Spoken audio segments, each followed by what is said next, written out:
Good morning. You are dreaming with Gemstone Gina. My name is Gina Virginia Casella. Today is, I think it's Friday, March 21st, 2025. And it's my pleasure to bring you another daily, almost daily, mini gemstone reading. I do these first thing in the morning. Take the first hour to do my little routine, and then I start doing this kind of stuff for myself. And now I share it with the public. So I'm still in my pajamas, if you're wondering. Nice and cozied up.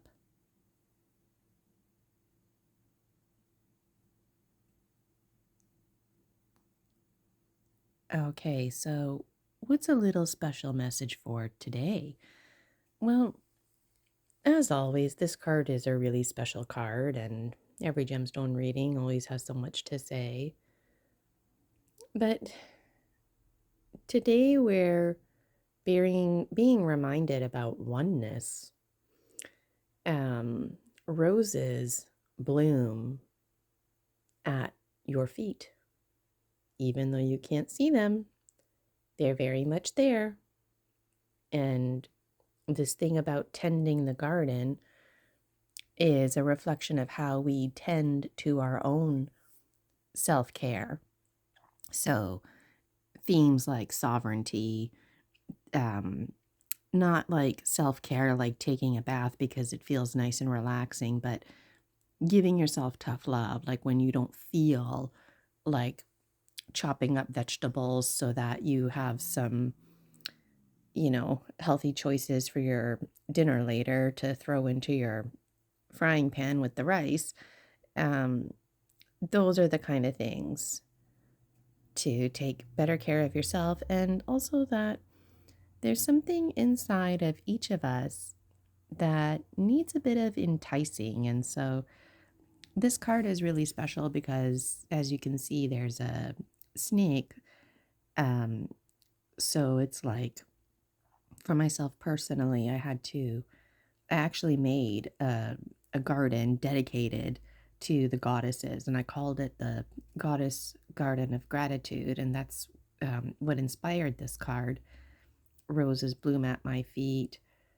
Tara Brading's teachings, fertile soil, rich and sweet, the greater life, death, life process that we all belong to, but also, again, that concept of oneness, because I'm me, I'm also the goddess, I'm also the garden, I'm the roses, I'm the snake, and I'm the music. So for me, metaphorically, there's lots of images with snakes in the garden and vines, and then it's like, oh, it's not a vine, there's a snake mixed up in there. And the snake intentionally is always hiding in the garden, kind of like a guardian angel, if you will, always watching us, always there, just like the child within. But whether we are aware of that or desire to choose to interact with it or not, is dependent on a combination of our awakening and also our willingness and not feeling freaked out to embrace these kind of relationships around us. So take care of yourself, take care of the garden. The garden will take care of you. And this card is also about, it's like duality, because it's like emphasizing you, like you're the one and only goddess. Even if you identify as a total masculine, like you're the only one, you're the Lord, the one God. And there you are in the garden, and everything is wanting you to come to them because you're so awesome. And when you, because like roses, they can't walk, right? So they have to do things like perfume and look beautiful so that you can walk over there. And when you walk over there, it's like you're having sex with the garden. You become part of that greater divine sexual energy where you're um, just breathing in the garden. Um, little things might stick to your shirt as you walk by, and now you're helping to pollinate the garden in that way. So it's like, despite if you're a male or a female, you're considered a pollinator in this situation, and the garden requires the pollinator. So there's like this singing and chanting going on, kind of like the snake representing the spirit of the garden. And of course, the snake's body representing the women's beautiful, curvy body. And lots of metaphors, like I said, one card has so much to say about it. When I wrote my book series, which is a ongoing lifetime series, the Dragon Dreams book series, the intention was to start writing just like a page at the most about each of my Dragon Dreams oracle cards. And I had so much to say that it turned into a book. And it's kind of like each book is starting to represent a card because there's so much to say. So, something worth noting too was seeing we're a story species, and so when we share stories and connect, it goes a lot deeper. But when I created the Goddess Garden of Gratitude, it was because I wanted a special connection with the divine feminine, where there was like no patriarchy. It was just like a safe place that I would go. I had 2 balconies actually. And so when I had company over, which wasn't often, we wouldn't go to that side unless it was like females. And I would tell the females, like, this is the Garden of Gratitude.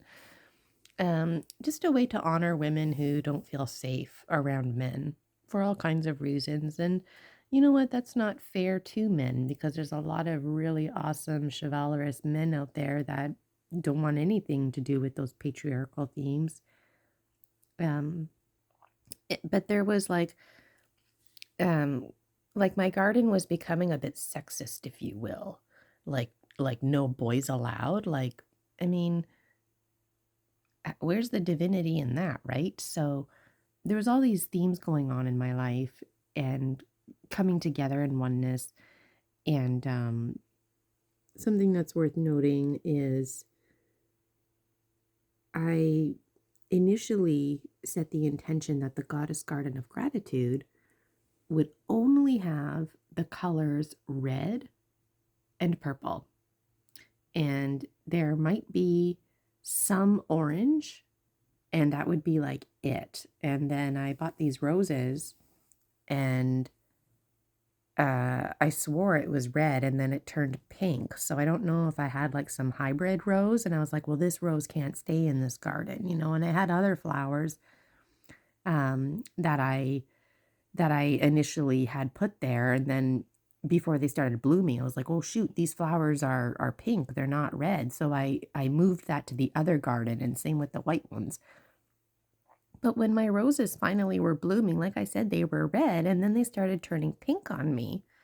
So I don't know if the tag got mixed up or something like that. And then there was like this lesson that I learned, like, what about if this rose was my baby?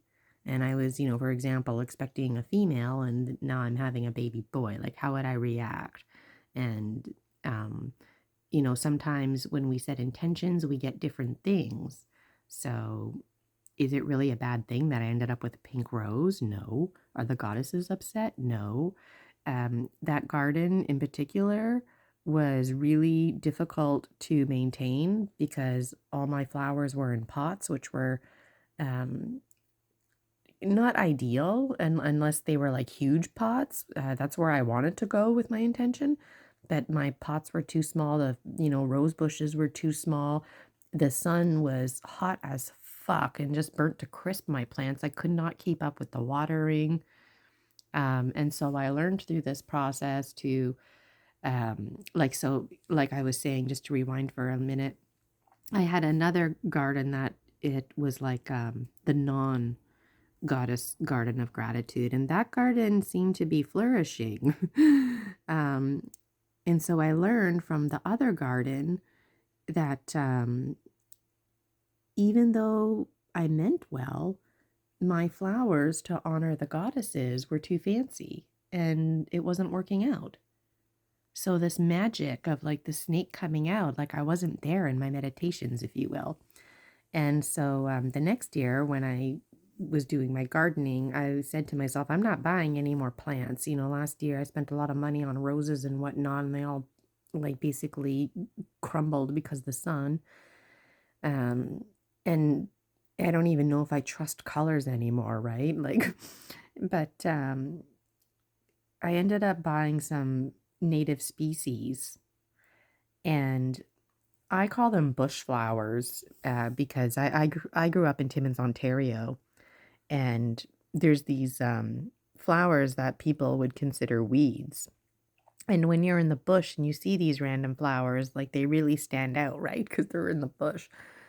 Um, and that's basically what these flowers were, a mixture of what I consider bush flowers, weeds. And I thought, well, I love little spring flowers and whatnot, and these bush flowers, whatever they're called, native species, I'm gonna get this. Um, and I liked it and didn't like it. I liked it because I knew I needed to attract pollinators, and also um I was like, I don't know, because there's this one flower in particular that's like all kinds of colors, and I don't want that in the goddess garden of gratitude. But I planted those plants anyways on both balconies, and lo and behold, I saw moths, butterflies, bees, hornets. I started to see like there was always birds in the tree, but like I there was like a gray squirrel that was starting to make its way onto my balcony. The squirrel would even hide nuts inside my pot, and it just like all of a sudden was really blooming with connection, and it didn't seem so stale anymore. I remember the first summer I was there, it was like the ants, there'd be the odd one on the cement balcony, and it just felt like it was angry or something. And then I remember the ants. I lived there for 3 summers, and they just every summer it was like better and better. And that was why. And so the goddesses, the message was, yeah, like thank you for worshiping, not worshiping us, but thank you for expressing your gratitude for us and wanting to connect with us and whatnot, and these great lengths you've been going to, and the beautiful roses, all that's very meaningful and whatnot, but you're not going to have any roses until you build a foundation. And building that foundation meant prioritizing the native species. And then through that process, I fell down the rabbit hole and realized, holy fuck, there's so many native species that aren't even native species. Corn is not a native species to Canada, anyways. The monarch butterfly, not a native species. And there's lots of others that I can't think of offhand right now that are not native species. Dandelion's another one. So there's this other theme going on about colonization, exploration, and that goes back to the theme about our greater oneness. And so you can see how you get a lot of bang for your buck with me. We're almost at the 15-minute mark. And that's just the card, and a bit of a celebration because I haven't seen this card in a while. And if you're wondering, that is my real footprint. And I've traced my foot plenty, but I swear, like my toes distinctly have this shape now. Um, like I don't remember my index toe or whatever it's called being taller, right? And I also remember um, my toes having like one curve. right? So what's up with that? And how does that look like to my um, left foot? Anyways, I taught a lot of kindergarten, so tracing hands and feet are always interesting to me. Um, Lots to say, wondering how you relate. These mini gemstone readings, like I said, I do them for me, and now I share them with the public. And so there's not a need to do one every day. That's why they're almost daily. And with the membership, the Dragon Dreams Collective, Soul Tribe Collective, these are going to go out at 7 a.m. And it's going to be almost daily. So if you don't get one at 7 a.m., then you just know, okay, just keep in mind the last card. I like pulling a card daily um, just to get like a little message. Otherwise, um, you're not benefiting, in my opinion. And that is my opinion. There needs to be some kind of homework reflective practice. So what's the reflective practice today? Today, I lovingly invite you to journal a little bit about how the world around you reflects you. You're the goddess in your garden.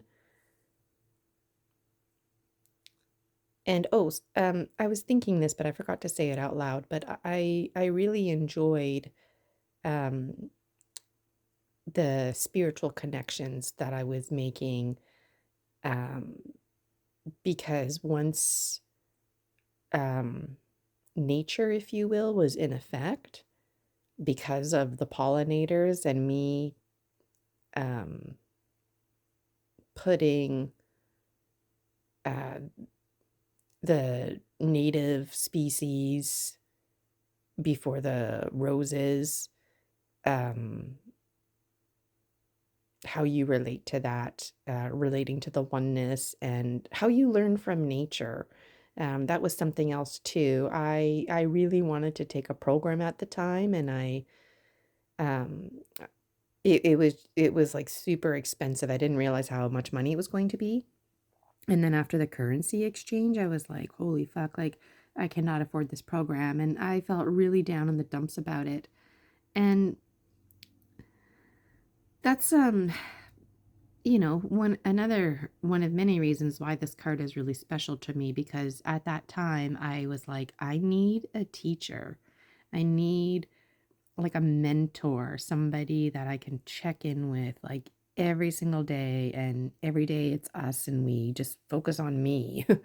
um and I would still like to take this program, but I feel like I needed to take a step back in my life and recalibrate myself with nature, because nature is your number one teacher. And so that's what nature taught me was the if you want to have beauty in your beauty prayer, you have to build your foundation, right? You can't just plant roses like I did. You have to plant the whole ecosystem. And we can easily get into conversations about like deforestation or even the replanting of trees. You know, you think it's a good thing, clear cut a forest and then just replant it. Well, are you replanting every single species that was there? You know, and just forest trees are like people. There's elders mixed in the community, and the trees, their very root system. There's lots of adhesion, cohesion going on. So mother trees, grandmother trees, if you will, are actually fostering and watering, helping to take water away from roots, to make sure that the forest is um, reaching its full capacity. So this one was a big one. Um, every time I do one of these, there's a little, it's not just an FYI, there's a little teaching. So today you got a little teaching about more about what this card means. And it's a collective reading, so if I'm feeling a vibe, you're feeling it too. So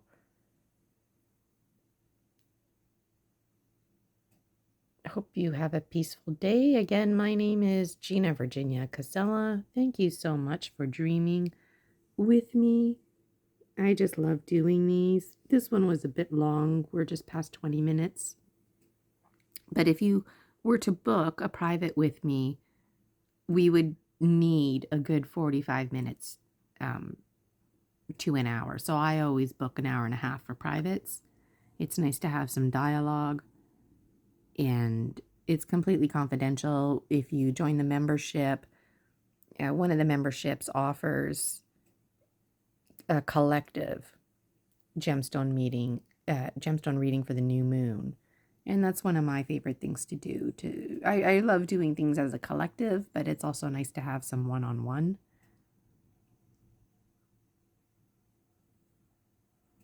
So, all right. Make sure you check out Buy Me a Coffee, Gina Virginia Casella. Thank you so much for your support. Thank you for tuning in. All right. Hope you have a wonderful, wonderful day. And we'll talk to you next time. Wonder how you're going to entice the snake out of your garden. Talk to you next time. Bye for now.